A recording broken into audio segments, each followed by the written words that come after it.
As the Fords aren't selling the team and the coach and the GM are coming back, people. Merry Christmas, Detroit. Martha Ford and Sheila Ford and Rod Wood met with a select group of beat writers yesterday to make those announcements. And I'll just start with something I'm sensing in the air. Something that I think is different here. We all know this organization has a long history and a crushing variety of massive disappointments stacked on top of one another, dating back roughly 64 years. And yet they've still maintained a peculiar, mesmerizing grip on this town. They still owned this town. Detroit fans were still in a Honolulu blue and silver trance. And I'm sensing something different in the air. That Detroit Lions apathy is seeping into our collective bloodstream and starting to spread. This move seems different to me. I might be wrong, but it reeks of a tone deafness, a degree of being out of touch. I think it may be a critical error, one that could have some lasting ramifications, one where you could be losing, the concern is losing fan interest. I mean, there's a saying that apathy is more dangerous than anger. And I believe that to be true.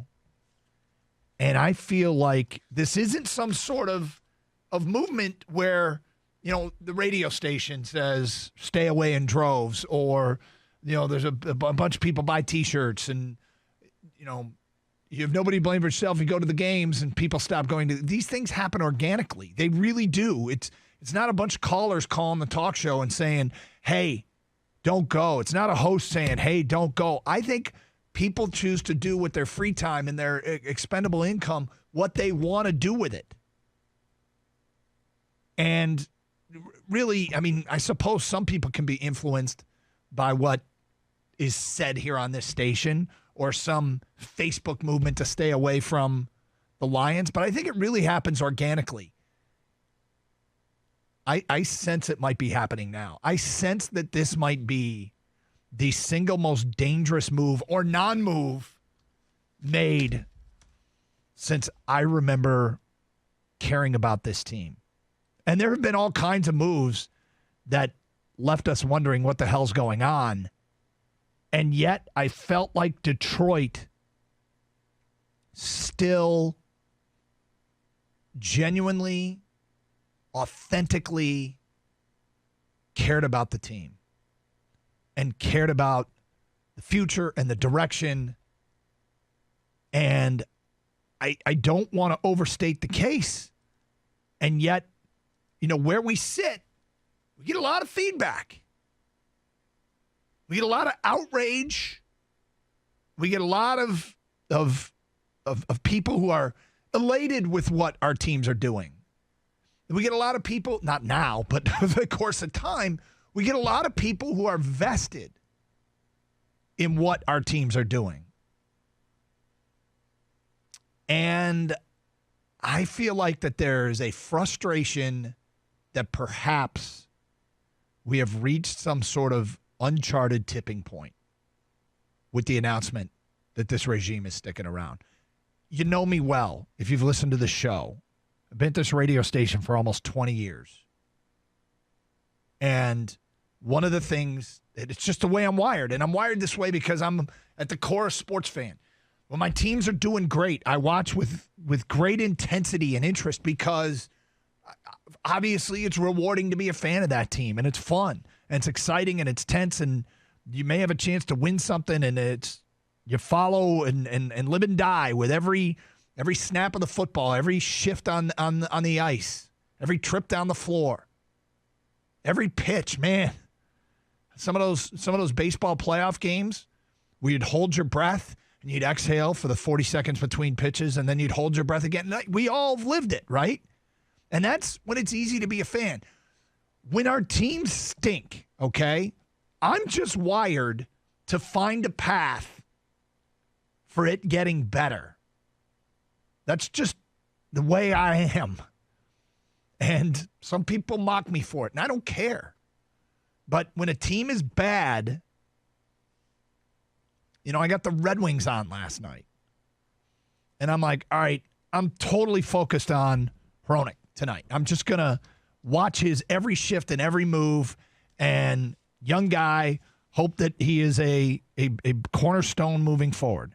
And Zadina. And I mean, this is what I'm going to do to enjoy it and to try and find the path. And I've realized over the last few weeks, I am struggling mightily to see a path to success under Matt Patricia. I just can't see it. And we can get into the Quinn thing too. There's a lot to be upset about with Bob Quinn. And I compartmentalize those thoughts and get to those in a minute. But what I see is a guy who, what he's bringing to the table, his skill set is one of a defensive-minded head coach. We can use the term guru or genius or whatever, but we're bringing in a guy that understood how to put a defense on the field to win in the National Football League. And what we have seen is him take a collection of players who the totality of their talent, when you add them all together, might be a C+, B-, a B. Hell, going into this season, I probably thought it was a B+ group, a defensive roster. And we are straight up getting D- results. And you know what I expect from a really good defensive-minded coach? To take whatever your talent is and get better results. Like right now, through attrition, I would say that their defensive talent is well short of what I thought coming into the year. Let's call it a C roster. And if you want to argue that it's a D roster, fine. Whatever it is, I then expect the coach who's really good at his job to take that D roster and get C results. To take that C roster and get B results. Because you're good at your job, the results we see on the field on Sundays are better than what the roster tells us we have. We are getting the exact opposite. The exact opposite. And I am struggling mightily to find that path to winning, which makes it hard to watch. And maybe I'm wrong on apathy setting in, but that's just the way I feel. And it's not telling people stay away. There's no call to action here. You're going to do what you want to do, and you have every right to. I just wonder if, based upon the feedback, what I'm feeling back from fans over the last couple of weeks, and with this announcement yesterday that the regime is staying intact, because I guess they don't want to lose what they got here, that there's more of a whatever than actual outrage. And that, to me, is a very, very dangerous place. 248-539-9797. Ticket text 97136. There are some people out there, I know, that are okay with this. As a general rule, I think continuity is important. I really have always believed that you don't want to have a constant rotating door. But there's also a problem that the Lions have had historically with staying way too long with a bad thing.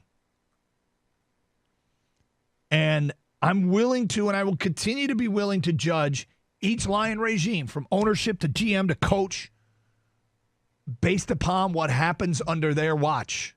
And when Martha came in and blew out everybody in charge right away, things might be different. And boy, was I a fool. Because this doesn't feel different at all. At all. 248-539-9797. Obviously, Gator's not in today. We'll get to your phone calls, your feedback, your texts, and your tweets here on Karsch and Anderson on 97.1 The Ticket.